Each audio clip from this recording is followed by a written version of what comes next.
بسم اللہ الرحمن الرحیم۔ محترم حضرات، ایسے بہت سے واقعات سننے کو ملیں گے جسے سن کر یقین آنا بہت ہی مشکل ہے، لیکن یہ واقعات اصل میں سچے ہوتے ہیں چونکہ اس میں اللہ کی مدد ہوتی ہے۔ تو چلیے ایک ایسے ہی واقعات تبلیغی جماعت کے بارے میں سناتا ہوں۔ حضرت جی مولانا محمد یوسف خان دہلوی رحمۃ اللہ علیہ کی تبلیغی محنت کو آپ حضرات سنیے۔ حضرت جی مولانا محمد یوسف خان دہلوی کے ایک رفیق خاص بیان کرتے ہیں کہ حضرت جی رحمۃ اللہ علیہ بھوپال تشریف لائے اور عادات کے مطابق اجتماع میں تقریر بھی فرمائے۔ آپ کے زخم تھا جس کی تکلیف کافی بڑھ گئی تھی۔ بھوپال سے فارغ ہونے کے بعد وہاں سے 40-50 میل کے فاصلے پر ایک اور اجتماع طے تھا۔ حضرت مولانا وہاں بھی تشریف لے گئے، لیکن طے یہ ہوا کہ مولانا تقریر نہیں فرمائیں گے بلکہ فلاں ساتھی کی تقریر ہوگی۔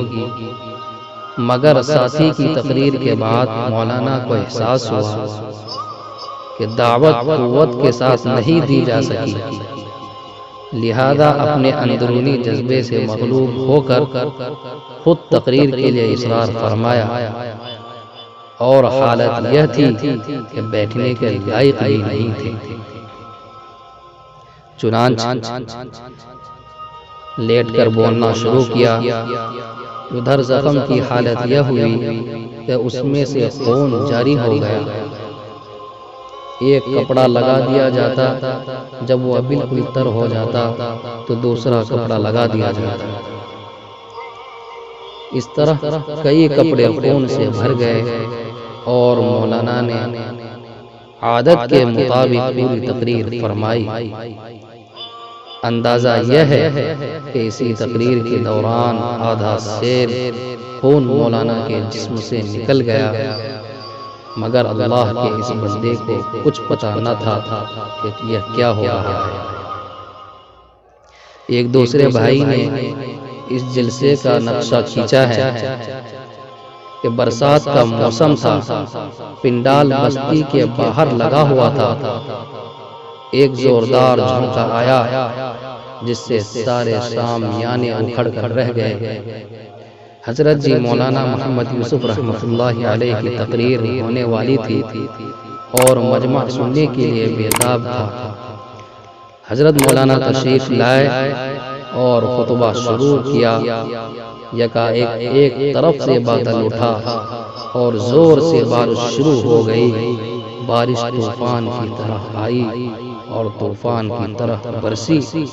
لوگوں کا ٹھہرنا مشکل ہو گیا، مگر مولانا پہاڑ کی طرح اپنی جگہ پر جمے رہے اور لوگوں کو پکار پکار کر بلاتے اور اپنے مخصوص انداز میں فرماتے کہ کاغذ کے نہیں ہو کہ گل جاؤ گے اور مٹی کے نہیں ہو کہ تم پگھل جاؤ گے۔ حضرت مولانا انعام الحسن صاحب چھتری لے کر آئے تو حضرت مولانا نے روک دیا اور فرمایا کہ یہ کیا ہم اپنے کاموں کے لیے روزانہ لائن میں کھڑے ہو کر یا کھیتوں میں ہل چلاتے ہوئے نہیں بھیگتے ہیں؟ اپنے لیے نہیں بھیگ رہا ہوں، یا میں اللہ کے لیے بھیگ رہا ہوں۔ میرا یہ بھیگنا کل قیامت میں کام آئے گا۔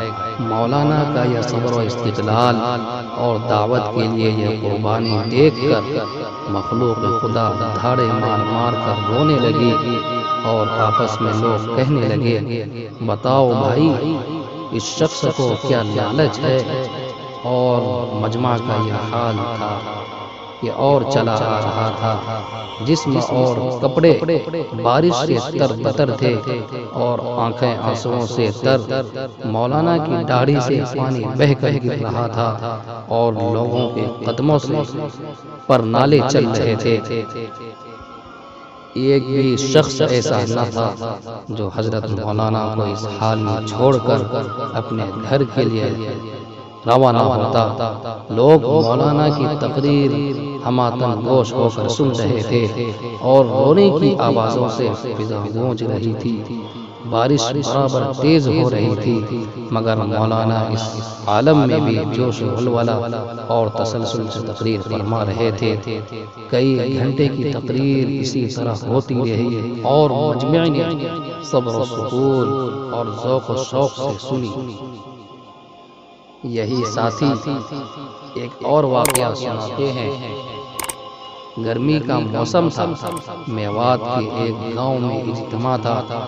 دھوپ کافی تیز تھی، یوں بھی میوات کی دھوپ دوسرے مقامات سے زیادہ تیز ہوتی ہے۔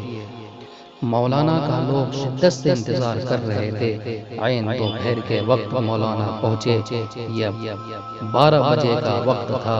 عیدگاہ میں مجمع اکٹھا ہو گیا۔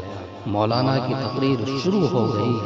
موسم کی تیزی اور دھوپ کی سختی کی وجہ سے پسینہ پانی کی طرح بہہ رہا تھا۔ اصل اجتماع گاہ فاصلے پر تھی، اس لیے مولانا نے مجمع کو دیکھ کر عیدگاہ ہی میں تقریر شروع کر دی۔ مولانا کے ایک رفیق خاص چھتری لے کر آئے اور مولانا کے لگا دی۔ مولانا نے چھتری ہٹا دی اور فرمایا، بیٹھ کر بات سنو، قیامت کی دھوپ اس دھوپ سے کہیں زیادہ سخت ہوگی۔